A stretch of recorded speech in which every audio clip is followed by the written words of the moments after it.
this video, I explore the meaning of a key word used in the New Testament to express the notion of hope. This is how this word is pronounced. ELPÍS. Hope is one of the three theological virtues. During this presentation, the meaning of the image shown on the right-hand side of this slide will become clear.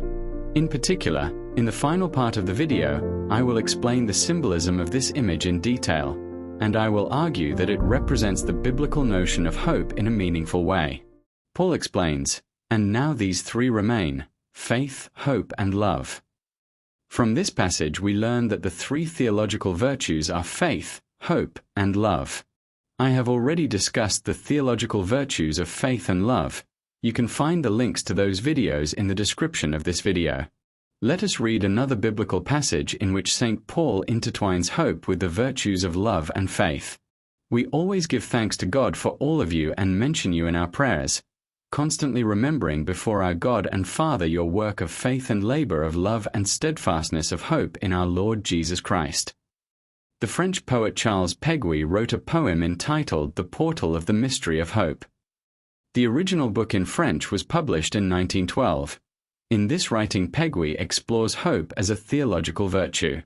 Péguy personifies faith, charity, and hope, describing faith as a loyal wife, charity as an ardent mother, and hope as a tiny, yet resilient girl who will endure through eternity.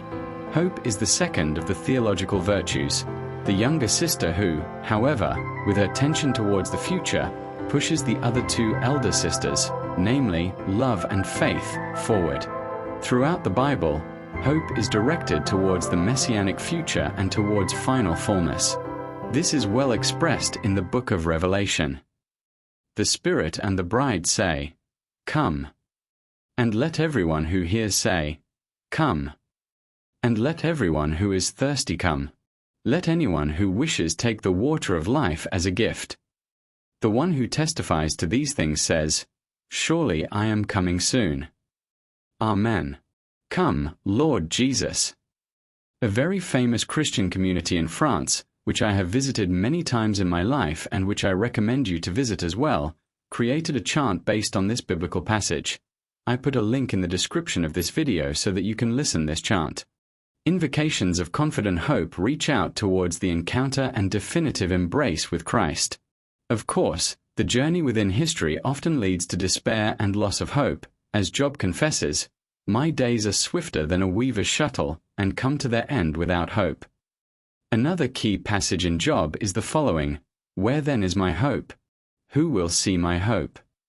But the faithful must courageously persist and advance, in view of the eschatological goal of full redemption, ready, as St. Peter suggests in his first letter, to make your defense to anyone who demands from you an accounting for the hope that is in you.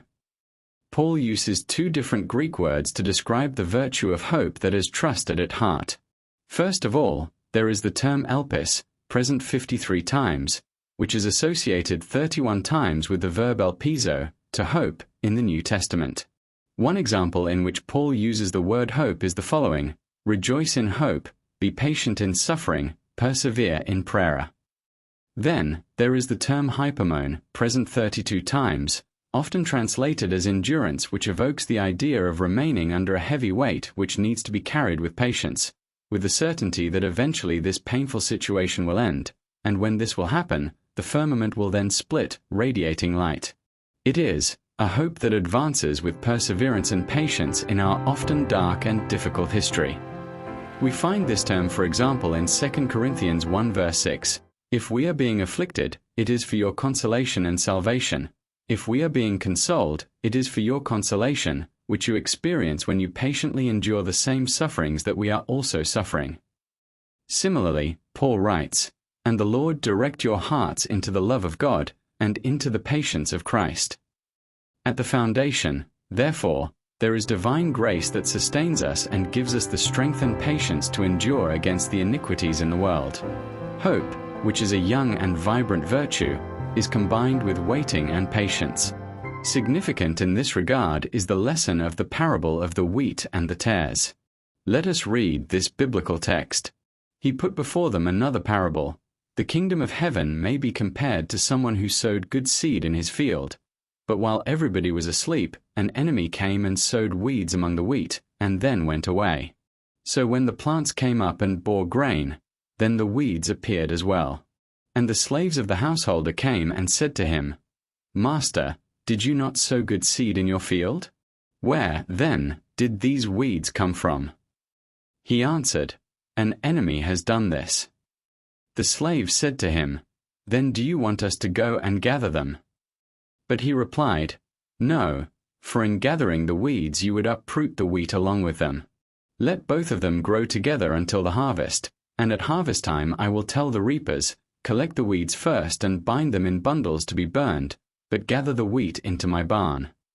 Human history is like a field where the wheat and the weeds, that represent good and evil respectively, grow together. The temptation to react with anger is strong, but such an impulsive reaction would devastate both the wheat and the weeds. Hope, instead, is calm and measured firmness that knows how to wait for the time when God Himself will intervene with His righteous judgment. The faithful does not remain inert and does not become discouraged, but neither reacts blindly. Be still before the Lord and wait patiently for Him. Do not fret over those who prosper in their way, over those who carry out evil devices. I hope in your word. In the end, the great day of hope, which is the Easter of Christ and ours, will arise and full salvation will be sung as in the final part of the book of Revelation. And then, may the God of hope fill you with all joy and peace in believing, so that you may abound in hope by the power of the Holy Spirit. And this is why we Christians boast in our hope of sharing the glory of God. And not only that, but we also boast in our sufferings, knowing that suffering produces endurance, and endurance produces character, and character produces hope, and hope does not disappoint us, because God's love has been poured into our hearts through the Holy Spirit that has been given to us. I would like to suggest that the words of this biblical passages in this slide seems to be directed to the suffering man depicted in the central part of the painting entitled, An Allegory of the Old and New Testaments, shown on the right-hand side of this slide. I have commented theologically this beautiful painting in another video. See link in the description of this video. The man that you see in this painting, who is sat next to a tree between Isaiah and John the Baptist, represents a man who suffers existentially because of his inability to fulfill the divine law. This is confirmed by the fact that next to this man, the painter wrote the text of Romans 7 verse 24, where it is written, Wretched man that I am! Who will rescue me from this body of death? Biblical scholars have argued that such man in Romans 7 verse 24 is also Adam in the Garden of Eden after the fall. It seems to me that the only solution to this painful plight is the divine hope that only Christ can give to every faithful through His resurrection. Finally, after this reflection on the biblical notion of hope, I would like to explain the symbolic meaning of the image shown at the beginning of this presentation. This image, shown also in this slide, represents hope as a theological virtue, personified as a young girl. Her youth recalls Charles Péguy's intuition. Hope is the youngest of the theological virtues, fragile in appearance yet extraordinarily resilient. She advances despite the storm, embodying a hope that endures rather than one that denies suffering. The stormy sea symbolizes human history, marked by suffering, injustice, and uncertainty. Hope does not remove the storm. Instead, she stands within it, expressing what St. Paul calls hypomonē, that is patient endurance under trial. Observe the boat. It signifies the human condition, fragile and exposed, yet still carried forward. Hope does not abandon the world but remains embedded in it. The anchor is a traditional Christian symbol of hope. In fact, Hebrews 6 verse 19 explains, We have this hope, a sure and steadfast anchor of the soul, a hope that enters the inner shrine behind the curtain. It represents stability and trust in God's promise, grounding the believer amid turmoil. Hope is not illusion, it is firmly anchored. The lantern held by hope represents light in darkness, guidance, vigilance, and the eschatological orientation toward a future fulfillment. It recalls biblical hope as something that looks forward while illuminating the present. In the background, faith, often symbolized by a cross or calm trust, and charity, shown as maternal, nurturing love, stand behind hope. This reflects Péguy's idea that although hope seems small, she draws faith and love forward, orienting them toward the future. The dove evokes the Holy Spirit, the divine source of hope. This is because Paul wrote, "May the God of hope fill you with all joy and peace in believing, so that you may abound in hope by the power of the Holy Spirit." Instead, the figure of Christ bringing light represents the final horizon of hope, the resurrection and the promise of definitive redemption.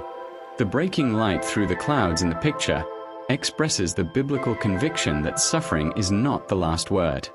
History may remain dark, but it is open to God's intervention. In summary, hope is not passive but persevering. It is grounded in divine grace, not optimism. It lives between suffering and fulfillment, waiting patiently. It advances history toward its eschatological goal. Once again, I want to thank Cardinal Ravasi for granting me the permission to use his material, taken from the link from the website of Famiglia Cristiana that I showed in the slides, to create this YouTube video.